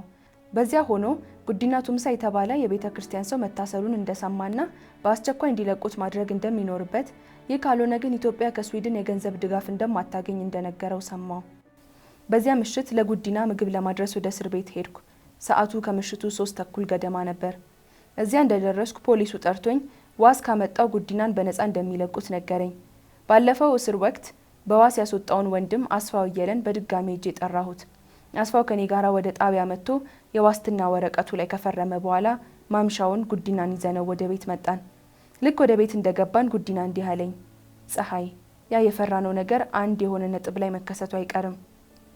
ምናልባት በመንገድ ላይ አሊያም በቤት ውስጥ ሊሆን ይችላል። ነገር ግን ከቤት መውጣትን ማቆም አልችልም። እግዚአብሔር አለ። አንድ ነገር እንዲደርስብኝ የእግዚአብሔር ፍቃድ ከሆነ እቀበላለሁ አለኝ። ዳግመኛ ከቤት ውስጥ እንዳይወጣ ከልክየው ነበር። ጉዲና ግን በዚያ መንገድ መኖር አይችልም። አንድ አደጋ እንዳይደርስበት ከመፍራት የተነሳ የትም ቦታ ሲሄድ አብሬው መሆን ጀመርኩ። ቀይ ሽብር። ጉዲና በእርግጥ ከአስቸጋሪ ሁኔታ ጋር ተፋጦ ነበር። ነገር ግን ቤታችን በዚህ ዓለም ስላይደለ ለእግዚአብሔር መንግስት ደግሞ መኖር እንፈልግ ነበር። ልጄ ከመሞቱ ጥቂት ቀደም ብሎ የተናገረውን ሁሌ ጊዜ አስባለሁ። ኦ እናቴ፣ እኔ የማየውን ብታይ ላንቺ በጣም ጥሩ ነበር። እኔ እርሱ ያየውን አላየሁም። ነገር ግን እርሱ ያየው ነገር ብዙ ፈተናዎችን አሳልፎኛል። ልጄ የእግዚአብሔርን መንግስት ነበር ያየው። የምንኖረው ለዚያ ነው። ሌላው ጥቅም የለውም። ለእርሱ ደግሞ የትኛውንም ዋጋ ቢሆን ለመክፈል ፈቃደኞች ነን። ጊዜው ፍርሃት ያንዣበበበት የቀይ ሽብር ጊዜ ነበር። ሁሉም ቤተሰብ ሊባል በሚችል ሁኔታ ወላፈኑ ነክቶታል። ሁሉም ሰው ስለሚወዳቸው ሰዎች በማያቋርጥ ፍርሃት ውስጥ ነበር። አንድ ሰው ከስራ ቦታ ሳይመለስ ቢዘገይ ቤተሰቡ ክፉኛ ይጨነቃል። አገዛዙ በጠራ ሰማይ ላይ እንደበራ መብረቅ አስፈሪ ነበር። ሰዎች የሚጠሏቸውን ሰዎች ለማስወገድ አጋጣሚውን ይጠቀሙ ነበር። አንድን ሰው ጸረ አብዮተኛ ነው ብሎ መክሰስ ብቻውን ለዚህ በቂ ነበር። ከሳሹ ለምንም ነገር ማስረጃ ማቅረብ አይጠበቅበትም። አብዛኛው የሞት ፍርድ ይፈጸም የነበረው በአንዳችም የፍርድ ስርዓት ሂደት ውስጥ ሳያልፍ ነበር። ህዝቡ ዘወትር ቀጥሎ ስለሚመጣው ነገር እርግጠኛነት በማጣትና በአሰቃቂ ፍርሃት ተሸብቦ ይኖር ነበር። ስለ ሁኔታው እርስ በርስ በግልጽ መነጋገር አይቻልም። ምክንያቱም እንዲህ ያሉ ንግግሮች በጸረ አብዮተኝነት ያስፈርጃሉ። ይህን ማድረግ ልክ የራስን የሞት ደብዳቤ ጽፎ እንደመፈረም ይቆጠራል። ስፍር ቁጥር የሌላቸው ሰዎች ወጣትና አዛውንት ሳይለይ ደብዛቸው ጠፍቷል። ዳግመኛ ላይገኙ በወጡበት ቀርተዋል። ገዳዮች ጥይት በጣም ውድ ስለነበረ በአብዮት ጠላትነት የፈረጇቸውን ሰዎች በተለያየ የጭካኔ መንገድ ይገሏቸው ነበር። የእግዚአብሔር ልዩ ጥበቃ ሆኖ የልጄን አስክሬን መንገድ ላይ ተጥሎ አላገኘሁትም። ነገር ግን ብዙ ወላጆች ልጆቻቸው እንዲተገለው ተጥለዋል። ሮጠው ያልጠገቡ ወንዶችና ሴቶች በመንገድ ዳር በጉድጓድ ውስጥ ታርደው ተጥለው ይገኙ ነበር። ስለ አሟሟታቸው የሚገኘው መረጃ ቢበዛ በሟቾች ደረት ላይ የሚለጠፈውና የአብዮቱ ጠላቶች እንደነበሩ፣ በዚህም ምክንያት የሚገባቸውን ቅጣት እንዳገኙ የሚገልጸው ጽሑፍ ብቻ ነበር። ከዚህም ባሻገር ለሞቱ ሰዎች ማዘን ፈጽሞ አይፈቀድም ነበር። ይህን ተላልፎ የተገኘ ሰው የአብዮቱን ጠላቶች እንደደገፈና አብዮቱን እንደተቃወመ ተደርጎ ይወሰዳል። እንደዚህ አይነት ሞት በልጆቼ ላይ ደርሶ ቢሆን ኖሮ ማለፍ እችል እንደሆነ አላውቅም። እግዚአብሔር ግን እነዚህን ሁሉ ፈተናዎችና መከራዎች ተሸክሞ አሳለፈን። እርሱ አልጋ ባልጋ የሆነ ሕይወት እንደምንኖር ቃል አልገባልንም። ይልቁንም ስደትንና ልዩ ልዩ ፈተናን መጠበቅ እንደሚገባን ነግሮናል። ስደትና መከራ ከእግዚአብሔር ሕዝብ ጋር አብረው የሚኖሩ ነገሮች ናቸው። ነገር ግን መሸከም እንድንችል ከመታወቅና ከግምት በላይ የሆነን ታላቅ ኃይል እግዚአብሔር ይሰጠናል። በዚህ መንገድ ስናልፍ ልናደርግ የምንችለው እርሱን ማመስገንና ስሙን መወደስ ነው። ስለዚህ አስከፊ ጊዜ መናገር በራሱ ቀላል አይደለም። በላይ ላይ እንደ ሸክም የሚከብድ ነገር ነው። ሌሎች ክርስቲያኖችን ሊያበረታታ ከቻለ ግን ስለ ጉዳዩ በደስታ እናገራለሁ። ምንም ነገር ቢሆን እግዚአብሔር ወደኛ እንዳይመጣ የሚከለክለው አንዳች ኃይል የለም። ሸክሙን በእርግጠኛነት መሸከም እንድንችል የሚያደርገን ይኸው የእርሱ አብሮነትና ቅርባችን መሆኑ ነው። ነገሮች እጅግ በከፉ ሰዓት ኢየሱስን ፊት ለፊቴ አየው ነበር። እርሱም አትፍሪ፣ እኔ ካንቺ ጋር ነኝ፣ መቼም ቢሆን አልተውሽም ሲለኝ አየዋለሁ። አንዳንድ ጊዜ ሳስብ ጉዲና ለምን በዚያ ሁሉ ውስጥ ማለፍ አስፈለገው? ያ ሁሉ ለምን ሊደርስበት ቻለ እላለሁ። ነገር ግን እነዚህ ሀሳቦች የሚረቡ እንዳልሆኑ አውቃለሁ። ቤታችንን ያጣን ጊዜም እንዲሁ ይህ ሀሳብ ወደ እኔ መጥቶ ነበር። ለምንድን ነው ቤታችን ከእጃችን የወጣው? እግዚአብሔር ሆይ ልትረዳን አልቻልክምን ብዬ ጠይቄያለሁ። ስለ እነዚህ ሀሳቦች የእግዚአብሔርን ምሕረት እጠይቃለሁ። ምክንያቱም አሁን ከቀድሞ የተሻለ መረዳት አለኝ። የሆነው ነገር ሁሉ ከበጎ ፈቃዱ ጋር የተስማማና ለመንግስቱ የሚጨምረው ነገር ያለው ነው። ማስጠንቀቂያው። አንድ ቀን መጋቢ ያደሳን በቁጥጥር ስር አውለው ወደ እስር ቤቱ እየወሰዱት ሳለ በመሃል ስሙን ጠየቁት። ያደሳ እባላለሁ ብሎ መለሰላቸው። ጉዲናቱም ሳይደለህም እንዴ አሉት። ያደሳ በስህተት ጉዲና መስሏቸው ነበር ያሰሩት። ወዲያው መኪናውን አቁመው በነፃ ለቀቁት። መጋቢ ያደሳ በቀጥታ ወደ ጉዲና መጥቶ ስሜን ከመጠየቃቸው በፊት በመኪና ለእስር እየወሰዱኝ ነበር ብሎ ነገረን። ጉዲና በተቻለው ፍጥነት መደበቅ እንዳለበት አስጠነቀቀው። ሌሎችም ብዙዎች ጉዲናን አስጠንቅቀውታል። መተውም ነግረውኛል። በምሽት ወደ ቤተ ክርስቲያን አትሂድ፣ አደገኛ ነው። በዚያ መንገድ ላይ ስትመላለስ በቅጽበት ልጠፋ ትችላለህ ይሉታል። ጉዲና ግን አይ የለም፣ ሁልጊዜም እንደማደርገው ነው ማደርገው፣ በእግዚአብሔር እጅ ነኝ፣ ምንም አልሆንም በማለት ይመልሳል። የሚያናግሩት ሰዎች ሁሉ ነገሮች ከቀን ወደ ቀን አደገኛ እየሆኑ ስለመምጣታቸው በመንገር ሊሞግቱት ይሞክራሉ። ብዙ እንነጋገርበት ነበር። በመጨረሻም የእነዚህ ሰዎች ስጋት እውን መሆኑ የተረጋገጠ ሆነ። ሐምሌ 21 ቀን 1964 ዓ.ም ጉዲና በስራ ሲባትል የዋለባት ቀን ነበረች። ጠዋት መካኒሳ በተካሄደው የወጣቶች ኮንፈረንስ ላይ 200 ታዳሚዎች በተገኙበት ሰበከ። አመሻሽ ላይ በየሳምንቱ ቅዳሜ በኡራኤል መካነ ኢየሱስ ቤተክርስቲያን ይደረግ በነበረው የመጽሐፍ ቅዱስ ጥናት ላይ መስበክ ስለነበረበት ለመዘጋጀት በቀጥታ ወደ ቤት ተመለሰ። በማግስቱ እሁድ በሚደረገው የአምልኮ መርሃ ግብር ላይም ማገልገል ይጠበቅበት ስለነበረ ቤት ውስጥ የመጨረሻዎቹን ዝግጅቶች ለማድረግ ተቀመጠ። ወደ ዝግጅቱ ከመግባቱ በፊት ሰዓት የነበረው ገላውን ለመታጠብና ልብሱን ለመልበስ ብቻ ነበር።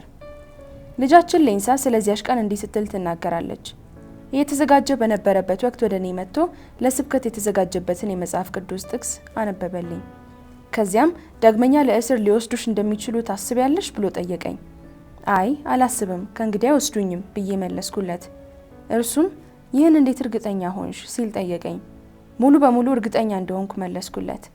አንተስ እንደርሱ አይሰማህም በማለት አስከትዬ ጠየቅኩት። እርሱ ግን ፈጽሞ እርግጠኛ አልነበረም።